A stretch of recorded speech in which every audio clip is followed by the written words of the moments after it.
साध संगत जी, प्रेम से कहना धन निरंकार जी। एक नई साखी के साथ स्वागत है आप सभी का आपके ही अपने चैनल पर। आज की साखी का विषय है कि सच्ची श्रद्धा हो तो भगवान के दर्शन ज़रूर होते हैं। चलिए सुनते हैं आज की ये साखी।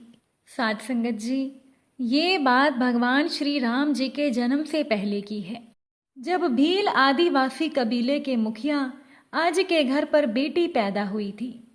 उसका एक नाम श्रमणा और दूसरा नाम शबरी रखा गया। शबरी की माँ उसे खूब प्यार करती थी। बचपन से ही शबरी पशु पक्षियों की भाषा समझकर उनसे बातें करती, और जब शबरी की माँ उसे देखती तो वो कुछ समझ नहीं पाती थी। कुछ समय के बाद एक पंडित जी ने शबरी के परिवार को बताया कि आगे चलकर शबरी सन्यासी बन सकती है। बस इस बात का पता चलते ही शबरी के पिता ने उनका रिश्ता तय कर दिया। जैसे ही शादी का दिन नज़दीक आया, शबरी के घर वालों ने खूब सारी बकरियां और अन्य जानवर घर के पास लाकर बांध दिए। एक दिन शबरी की माँ जब उसके बाल बना रही थी तो शबरी ने अपनी माँ से पूछा कि माँ, इतने सारे जानवर हमारे घर क्यों लाए गए हैं? तो माँ ने जवाब दिया, बेटा, तुम्हारा विवाह होने वाला है, इसीलिए हम लोगों ने इनका इंतज़ाम बलि के लिए किया है। तुम्हारी शादी के दिन ही बलि प्रथा होगी और फिर इनसे स्वादिष्ट भोजन बनाकर सबको परोसा जाएगा। ये सुनकर शबरी दुखी हो गई। काफ़ी देर तक शबरी ने उन जानवरों को आज़ाद करने के बारे में सोचा। सोचते सोचते शबरी के मन में आया कि अगर ये जानवर यहाँ नहीं होंगे तो इनकी बलि रुक सकती है। ऐसा नहीं हुआ तो मेरे घर से कहीं चले जाने पर ही ये बलि रुकेगी। जब मैं नहीं रहूंगी, ना ही विवाह होगा और ना ही बलि प्रथा होगी। इससे ये मासूम जानवर बच जाएंगे। इसी सोच के साथ जानवरों को रखी गई जगह पर शबरी पहुंची। उसने सोचा कि मैं इन्हें खोल देती हूँ, लेकिन शबरी ऐसा नहीं कर पाई। इसके बाद शबरी जंगल की तरफ भागने लगी। भागते भागते शबरी ऋषि मुखी पर्वत पर पहुंच गई। वहां करीब 10,000 ऋषि रहा करते थे। शबरी को लगा कि वो भी इसी जंगल में किसी ऋषि मुनियों की सेवा करके अपना जीवन गुजार लेगी। शबरी चुपचाप उसी जंगल में एक हिस्से में किसी तरह से रहने लगी। शबरी रोजाना ऋषि मुनियों की झोपड़ी के आगे झाड़ू लगाती और हवन के लिए लकड़ियां भी लाकर रख देती। अब ऋषि मुनियों को समझ में ही नहीं आ रहा था कि जंगल में उनके काम अपने आप कैसे हो रहे हैं। एक दिन शबरी को किसी ऋषि ने देख लिया। ऋषि ने शबरी को देखते ही उसका परिचय पूछा। जैसे ही शबरी ने बताया कि वो भील आदिवासी परिवार से संबंध रखती है तो ऋषियों ने उसे खूब डांट लगाई। शबरी को इस बात का बिल्कुल भी ज्ञान नहीं था कि उसकी जाति छोटी है और उसे ऋषियों द्वारा जाति की वजह अपमान सहन करना पड़ेगा। इतना सब होने के बाद भी शबरी हर ऋषि मुनि के दरवाजे पहुंचती और उनके आंगन में झाड़ू लगाकर उनसे गुरु दीक्षा देने के लिए कह देती। हर कोई शबरी को उसकी जाति की वजह से अपने आश्रम से भगा देता था।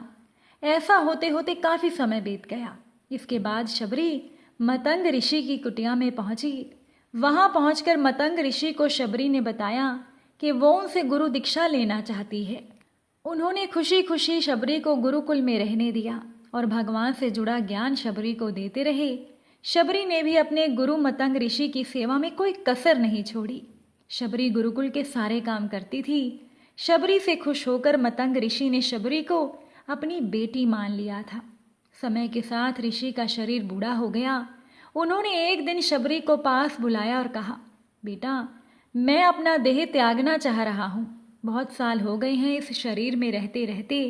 शबरी ने दुखी मन से कहा, आपके ही सहारे तो मैं जंगल में रह पाई हूँ। आप ही चले जाएंगे तो मैं जीकर क्या करूँगी? आप मुझे भी अपने साथ ले जाइए, मैं भी देह त्याग दूंगी। मतंग ऋषि ने कहा, बेटा, तुम्हें चिंता करने की कोई ज़रूरत नहीं। भगवान राम तुम्हारी चिंता करेंगे और ध्यान भी रखेंगे। शबरी ने राम का नाम सुनने के बाद पूछा, वो कौन है और मैं उन्हें किस तरह से ढूंढूंगी? मतंग ऋषि ने कहा, राम कोई और नहीं, भगवान है। वो तुम्हारे सारे अच्छे कर्मों का फल तुम्हें देंगे और तुम्हें उन्हें ढूंढने की कोई ज़रूरत नहीं। वो खुद ही एक दिन तुम्हें खोजते हुए इस कुटिया में आएंगे और तुम्हें उनके हाथों ही मोक्ष मिलेगा। तब तक तुम इसी आश्रम में रहो। इतना कहते ही मतंग ऋषि ने अपना शरीर त्याग दिया। साध संगत जी, शबरी के मन में मतंग ऋषि के जाने के बाद से एक ही बात थी कि भगवान राम स्वयं उससे मिलने आएंगे। वो रोज भगवान राम से मिलने के लिए बाग से अच्छे अच्छे फूल लाकर पूरा आश्रम सजाती और भगवान के लिए बेर तोड़कर लाती। भगवान के लिए बेर चुनते हुए शबरी उन्हें चख लेती थी ताकि वो भगवान को केवल मीठे बेर ही दे। रोजाना शबरी इसी तरह से भगवान के दर्शन की आस में फूल और बेर इकट्ठा करती रहती थी। इसी तरह इंतजार में कई साल बीत गए। शबरी का शरीर एकदम वृद्ध हो गया। एक दिन आश्रम के पास के ही तालाब में शबरी पानी लेने के लिए गई। तभी पास के एक ऋषि ने शबरी को अछूत कहते हुए वहां से भागने के लिए कह दिया और एक पत्थर भी शबरी को मार दिया। वो पत्थर जब शबरी को लगा तो उसे चोट लगी, उसका खून बहने लगा। बहते हुए खून की एक बूंद उसी तालाब के पानी में गिर गई। तभी पूरा तालाब का पानी खून में बदल गया। ये सब होता देखकर ऋषि ने शबरी को ही डांटा और कहा कि पापिन, तुम्हारी वजह से पूरा पानी खराब हो गया। रोज ऋषि उस पानी को साफ करने के लिए अपनी कई तरह की विद्याओं का इस्तेमाल करते। काफी प्रयासों के बाद भी कुछ नहीं हुआ। फिर उन्होंने गंगा जैसी कई पवित्र नदियों का जल भी लाकर उस तालाब में डाला, लेकिन तालाब का पानी साफ नहीं हुआ और वो खून जैसा ही रहा। कई सालों तक तालाब के पानी को साफ करने की कोशिश के बाद भी कुछ काम नहीं आया तो ऋषि ने थक कर सब कुछ छोड़ दिया। इस घटना के कई सालों के बाद भगवान राम अपनी पत्नी सीता के हरण के बाद उन्हें ढूंढते हुए उसी तालाब के पास पहुंचे। ऋषि मुनियों ने भगवान को पहचान लिया। भगवान को वहां देखकर ऋषियों ने तालाब का पानी साफ करने के लिए भगवान को तालाब में अपना पैर डालने के लिए कहा, लेकिन पानी जैसे का तैसा ही था। ऋषि मुनियों ने भगवान से भी कई जतन करवाए, लेकिन पानी जस का तस खून जैसा ही रहा। साध संगत जी, तब भगवान श्री राम ने ऋषियों से पानी के रक्त में बदलने की पूरी कहानी पूछी। तब ऋषि ने शबरी को पत्थर मारने वाली सारी बात बता दी। उसके बाद ऋषि ने कहा कि वो महिला अपवित्र है, छोटी जाति की है, इसीलिए ये सब हुआ है। उसी समय भगवान राम ने कहा, ये सब आप लोगों के खराब वचनों से हुआ है। शबरी को इस तरह के शब्द बोलकर आप लोगों ने उसे नहीं बल्कि मेरे दिल को घायल किया है। इसी घायल दिल के रक्त का प्रतीक ये तालाब का लाल पानी है। आगे भगवान राम बोले, कहाँ है वो माई, मैं उनसे मिलना चाहता हूँ। तब तक शबरी उसी तालाब के पास पहुँच जाती है। इसी दौरान शबरी के पैर को ठोकर लगती है, जिसकी वजह से कुछ धूल तालाब में गिर जाती है। तब सारा पानी साफ हो जाता है। भगवान सबसे कहते हैं, देखिए आप लोगों ने क्या कुछ नहीं किया, लेकिन पानी साफ नहीं हो पाया। अभी केवल इनके पैर की थोड़ी सी धूल गिरी और तालाब का पानी साफ हो गया। भगवान राम को शबरी पहचान चुकी थी। भगवान को प्रणाम करके शबरी ने कहा, प्रभु आप मेरे साथ कुटिया में चलिए। भगवान भी खुशी खुशी शबरी के साथ चल पड़े। फूलों से शबरी ने भगवान राम का स्वागत किया। वो सीधे बेर तोड़ने के लिए बाग गई और चख चख कर भगवान के लिए बेर लेकर आई। शबरी ने बड़े ही प्यार से भगवान श्री राम और उनके भाई लक्ष्मण जी को बेर दिए। भगवान राम ने भी उतने ही प्यार से उन बेरों को खाना शुरू कर दिया। तभी बेर देखकर मुंह बनाते हुए लक्ष्मण ने कहा, भैया ये बेर जूठे हैं, आप इन्हें कैसे खा सकते हैं।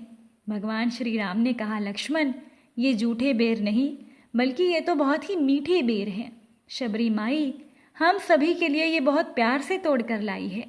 इतना कहकर भगवान श्री राम ने प्यार से उन बेरों को खाना शुरू कर दिया। भगवान ने जाते हुए शबरी माई से कहा, आप मुझसे जो चाहे वो मांग सकती हैं। शबरी ने भगवान से कहा, मतंग ऋषि के कहने पर मैं आज तक केवल आपके दर्शन करने के लिए जी रही थी। अब आप मुझे मोक्ष प्रदान कीजिए, मैं अपना शरीर आपके सामने ही त्यागूंगी। उसी समय शबरी ने अपना शरीर त्याग दिया। भगवान श्री राम ने अपने हाथों से शबरी का अंतिम संस्कार किया और माँ सीता की खोज में भगवान आगे बढ़ गए। साध संगत जी, इस तरह से ऋषि मतंग की बात सच साबित हुई और शबरी को भगवान के दर्शन भी हुए और तभी से ही भगवान श्री राम को शबरी के राम भी कहा जाने लगा। साथ संगत जी, इसीलिए तो कहा जाता है कि अगर सच्ची श्रद्धा हो तो भगवान के दर्शन ज़रूर होते हैं।